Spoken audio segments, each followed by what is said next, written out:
Hello, मेरा नाम नेहा है।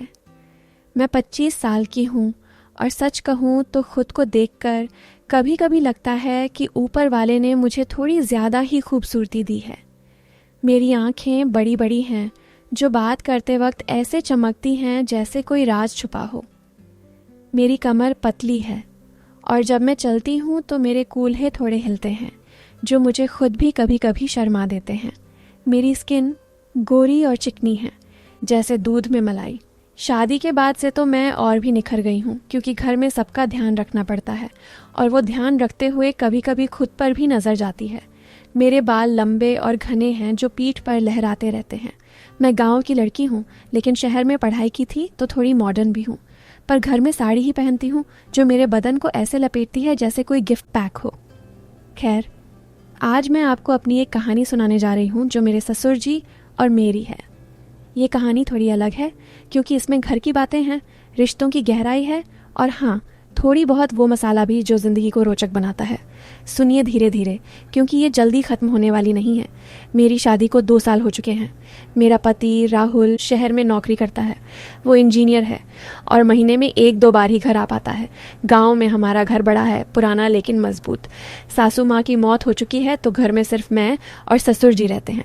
ससुर जी की उम्र 55 के आसपास है लेकिन वो अभी भी तंदुरुस्त हैं। लंबे चौड़े कद के और चेहरे पर हमेशा एक मुस्कान रहती है। वो खेतों में काम करते हैं और शाम को घर लौटते हैं तो थकान के बावजूद मेरे लिए हमेशा कुछ न कुछ लेकर आते हैं, कभी ताज़ी सब्जियां, कभी फल। मैं सोचती हूँ कि वो मुझे बेटी जैसा मानते हैं, लेकिन कभी कभी उनकी नज़रें ऐसी होती हैं जो मुझे सोचने पर मजबूर कर देती हैं, जैसे वो मेरे बदन को देखकर कुछ सोचते हों लेकिन फिर मुस्कुराकर बात बदल देते हैं। एक दिन की बात है, सुबह सुबह मैं किचन में चाय बना रही थी। बाहर धूप निकल आई थी लेकिन हवा में अभी भी ठंडक थी। ससुर जी खेत से लौटे ही थे। उनके कपड़े थोड़े गीले थे क्योंकि सुबह की ओस से भीग गए थे। वो अंदर आए और बोले, बहू आए हैं, आज चाय थोड़ी मीठी बना दो। रात को नींद नहीं आई, थकान लग रही है। मैंने मुस्कुराकर कहा, जी पापा जी, अभी बनाती हूँ, आप बैठिए, मैं लाती हूँ। वो सोफे पर बैठ गए और मैं चाय लेकर आई। जैसे ही मैंने चाय का कप उनके हाथ में दिया, उनकी उंगलियां मेरी उंगलियों से छू गईं। वो छुआन थोड़ी देर तक रही जैसे वो जानबूझकर हो। मैंने नज़रें झुका लीं लेकिन दिल में एक अजीब सी हलचल हुई, थोड़ी गर्माहट जैसी। ससुर जी ने चाय पीते हुए कहा, बहू तुम्हारी चाय में तो जादू है, पीते ही सारी थकान उतर जाती है। लगता है तुम्हारे हाथों में कोई ख़ास बात है। उनकी ये बात सुनकर मैं थोड़ा शर्मा गई। हाथों में ख़ास बात, क्या मतलब? लेकिन मैंने हंसकर कहा, पापा जी आप भी ना, बस चाय है। पर अंदर से सोच रही थी कि कहीं वो कुछ और मतलब तो नहीं निकाल रहे। उस दिन दोपहर को मैं घर की सफाई कर रही थी। ससुर जी बाहर बरामदे में बैठे अखबार पढ़ रहे थे। मैं झाड़ू लगा रही थी और मेरी साड़ी का पल्लू थोड़ा सरक गया। मैंने ध्यान नहीं दिया लेकिन ससुर जी की नज़रें मेरी तरफ उठीं। वो बोले, बहू ध्यान रखो, ये पल्लू ऐसे मत सरकने दो, बाहर से कोई देख लेगा। उनकी आवाज़ में एक चिंता थी लेकिन साथ ही थोड़ी गर्मी भी लगी। मैंने जल्दी से पल्लू संभाला और कहा, जी पापा जी सॉरी। वो हंसे और बोले, अरे घर में तो ठीक है लेकिन तुम्हारी ये खूबसूरती को संभाल कर रखो, कोई नज़र लगा देगा। खूबसूरती? नज़र? मैं सोचने लगी कि वो क्या कहना चाहते हैं। क्या वो मुझे देखकर कुछ महसूस करते हैं या बस पिता जैसा ख्याल रखते हैं। शाम को जब मैं खाना बना रही थी, ससुर जी किचन में आए। वो बोले, बहू आज रोटी थोड़ी नरम बनाना, मेरे दांत थोड़े कमज़ोर हो गए हैं लेकिन तुम्हारी रोटियां खाकर तो लगता है जवान हो जाऊं। नरम रोटी? जवान हो जाना? मैंने मुस्कुराकर कहा, जी बना दूंगी। लेकिन दिल में एक सस्पेंस था, कहीं आज रात कुछ हो ना जाए। लेकिन नहीं, रात को हम दोनों ने खाना खाया और वो अपने कमरे में चले गए। मैं अपने कमरे में लेटी सोच रही थी कि ससुर जी ऐसे क्यों बात करते हैं। अगले दिन सुबह उठी तो ससुर जी पहले ही उठ चुके थे। मैंने देखा कि वो घर के पीछे वाले बगीचे में काम कर रहे थे। इन्ना मैं चाय लेकर गई, वहाँ फूलों की क्यारियाँ थीं और ससुर जी एक पौधे को पानी दे रहे थे। मैंने कहा, पापा जी चाय। वो मुड़े और बोले, आओ बहू यहाँ बैठो, देखो ये गुलाब का पौधा कितना नाजुक है, लेकिन अगर सही से संभाला जाए तो फूल कितने सुंदर खिलते हैं। उनकी बात सुनकर मैं बैठ गई। वो मेरे पास आए और बोले, तुम भी ऐसी हो, नाजुक लेकिन सुंदर। राहुल खुशकिस्मत है, उनकी नज़रें मेरे चेहरे पर थीं लेकिन थोड़ी नीचे भी सरक गईं। मैंने महसूस किया कि मेरी ब्लाउज़ थोड़ी टाइट थी और सांस लेते वक्त ऊपर नीचे हो रही थी। मैंने सोचा कहीं वो कुछ सोच तो नहीं रहे, लेकिन वो बोले, चलो आज मैं तुम्हें बगीचे का काम सिखाता हूँ। हम दोनों ने साथ में पौधों को पानी दिया। उनकी उंगलियां मेरी उंगलियों से फिर छू गईं जब वो मुझे बीज दिखा रहे थे। वो बोले, देखो बीज को सही जगह डालो तो वो बड़ा हो जाता है।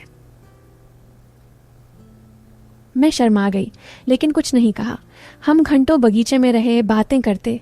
वो अपनी जवानी की कहानियां सुना रहे थे, कैसे वो सासू माँ से मिले थे, लेकिन बीच बीच में कहते, तुम्हारी तरह कोई नहीं थी, तुम में वो बात है जो आदमी को बांध लेती है। मैं सोच रही थी कि ये बांधना क्या मतलब है। दोपहर हुई तो हम घर आए। मैं नहाने गई। नहाते वक्त मैं सोच रही थी कि ससुर जी आज कितने करीब आ रहे हैं, क्या शाम को कुछ होगा। लेकिन नहा कर निकली तो देखा ससुर जी सो रहे थे। शाम को उठे तो बोले, बहू आज मैंने बाजार से कुछ लाया है। उन्होंने एक पैकेट दिया। अंदर एक नई साड़ी थी, लाल रंग की, बहुत पतली। वो बोले, पहन कर दिखाओ, देखें कैसी लगती हो। मैं कमरे में गई और पहन ली। साड़ी इतनी पतली थी कि बदन से चिपक रही थी। मैं बाहर आई तो ससुर जी की आंखें चमक गईं। वो बोले, वाह बहू, लग रही हो जैसे कोई अप्सरा। ये साड़ी तुम्हारे बदन पर ऐसे फिट हो रही है जैसे बनी ही तुम्हारे लिए हो। उनकी बात में गर्मी थी। मैं शर्माकर बोली, पापा जी शुक्रिया। वो करीब आए और बोले, घूम कर दिखाओ। मैं घूमी तो मेरी कमर दिखी। वो बोले, कमर कितनी पतली है, संभाल कर रखो, कोई हाथ लगाएगा तो टूट जाएगी। हाथ लगाना? मैं सोचने लगी कि कहीं वो खुद तो नहीं, लेकिन फिर वो हंसे और बोले, चलो खाना बनाओ, भूख लगी है। रात को खाना खाते वक्त ससुर जी बोले, बहू राहुल कब आएगा, घर सूना लगता है। मैंने कहा, अगले हफ्ते। वो बोले, तब तक मैं हूं ना, तुम्हारी हर ज़रूरत का ख्याल रखूंगा। ज़रूरत? क्या मतलब? मैंने नज़रें झुका लीं। खाना खाकर वो अपने कमरे में गए, लेकिन रात को मुझे नींद नहीं आ रही थी। मैं सोच रही थी कि ससुर जी की बातें इतनी एम्बिग्यूअस क्यों हैं। अगले दिन सुबह मैं उठी तो ससुर जी किचन में थे। वो बोले, आज मैं तुम्हें नाश्ता बनाकर खिलाता हूँ। उन्होंने पराठे बनाए। खिलाते वक्त उनका हाथ मेरे मुंह के पास आया। वो बोले, मुंह खोलो, मैं खिलाता हूँ। मैंने शर्माकर खाया। उनकी उंगलियां मेरे होंठों से छू गईं। वो बोले, कैसा लगा, नरम है ना? पराठा नरम या कुछ और? हम हंसे। फिर वो बोले, बहू आज घर के पुराने सामान को साफ करें, ऊपर अटारी में बहुत कुछ है। हम अटारी में गए। वहाँ धूल थी, पुरानी चीज़ें। मैं झुककर सामान उठा रही थी। मेरी साड़ी थोड़ी ऊपर सरक गई। ससुर जी पीछे थे। बोले, बहू ध्यान से, तुम्हारी टांगें दिख रही हैं। मैं सीधी हुई। वो करीब आए और बोले, यहाँ धूल है, मैं साफ करता हूँ। उनकी बॉडी मेरी बॉडी से सट गई। गर्माहट महसूस हुई। मैं सोच रही थी कि अब क्या होगा, लेकिन वो पीछे हटे और बोले, देखो ये पुरानी फ़ोटो, ये तुम्हारी सासू माँ की है। हम फ़ोटो देखने लगे। वो उनकी कहानियाँ सुना रहे थे, लेकिन बीच में बोले, तुम उनसे ज़्यादा सुंदर हो, तुम्हारे जैसे बदन वाली कोई नहीं थी। बदन? मैं शर्मा गई। हम घंटों वहाँ रहे, सामान साफ करते, बातें करते। शाम हुई तो नीचे आए। ससुर जी बोले, बहू थक गई हो, मैं मालिश कर दूं? मालिश? दिल धड़का, लेकिन मैंने कहा, नहीं पापा जी ठीक हूँ। वो हंसे और बोले, कभी ज़रूरत पड़े तो बताना, मेरे हाथों में जादू है, अगले ऐसे ही बीते। हर दिन ससुर जी की बातें थोड़ी थोड़ी करीब आती। एक दिन वो बोले, बहू तुम्हारी आंखें कितनी गहरी हैं, इनमें डूब जाने का मन करता है। दूसरी बार, तुम्हारी मुस्कान ऐसी है जो दिल को छू जाती है। मैं सोचती कि कहीं वो मुझे चाहने तो नहीं लगे, लेकिन फिजिकल कुछ नहीं होता, बस बातें। सस्पेंस बढ़ता जाता। एक शाम हम बरामदे में बैठे थे।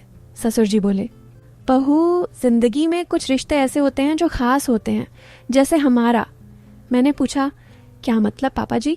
वो बोले, मतलब मैं तुम्हें बेटी से ज़्यादा मानता हूँ, लेकिन कभी कभी लगता है कि तुम मेरी ज़िंदगी का हिस्सा हो, जो पहले नहीं था। उनकी आंखें नम थीं। मैं सोच रही थी कि ये क्या है, प्यार या कुछ और? फिर एक दिन राहुल का फ़ोन आया कि वो आ रहा है, लेकिन उससे पहले ससुर जी ने मुझे बुलाया। वो बोले, बहू आज मैं तुम्हें एक राज बताता हूँ। दिल धड़क रहा था। क्या अब कुछ होगा? वो बोले, सच कहूँ मैंने तुम्हें हमेशा बेटी माना है, लेकिन मेरी बातें इसलिए ऐसी होती थीं क्योंकि मैं तुम्हें टेस्ट कर रहा था। गाँव में अफवाहें थीं कि बहुएं ससुर से दूर रहती हैं, लेकिन तुमने कभी गलत नहीं सोचा। मैं तुम्हारे लिए एक सरप्राइज प्लान कर रहा था, राहुल के साथ तुम्हें हनीमून पर भेजने का। और ये साड़ियाँ, चीज़ें, सब इसलिए क्योंकि मैं चाहता था तुम खुश रहो। मैं स्तब्ध रह गई। ट्विस्ट था। सारी बातें इनोसेंट थीं। मेरे दिमाग में वो बातें थी। ससुर जी हंसे और बोले, तुम अच्छी बहू हो। राहुल आया और हम सब खुश। अब कुछ लोग सोचेंगे कि कहानी अच्छी थी क्योंकि सस्पेंस था, लेकिन एंड अच्छा।